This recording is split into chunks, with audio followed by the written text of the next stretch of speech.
சங்கீதம் 3ஆம் அதிகாரம். கர்த்தாவே, என் சத்துருக்கள் எவ்வளவாய் பெருகியிருக்கிறார்கள்! எனக்கு விரோதமாய் எழும்புகிறவர்கள் அநேகர்.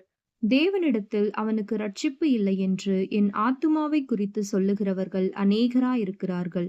ஆனாலும் கர்த்தாவே, நீர் என் கேடகமும் என் மகிமையும் என் தலையை உயர்த்துகிறவருமாயிருக்கிறீர். நான் கர்த்தரை நோக்கி சத்தமிட்டுக் கூப்பிட்டேன்.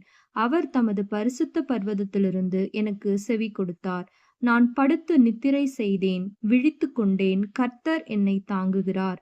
எனக்கு விரோதமாக சுற்றிலும் படையெடுத்து வருகிற 10,000 பேருக்கும் நான் பயப்படேன். கர்த்தாவே, எழுந்தருளும். என் தேவனே, என்னை இரட்சியும்.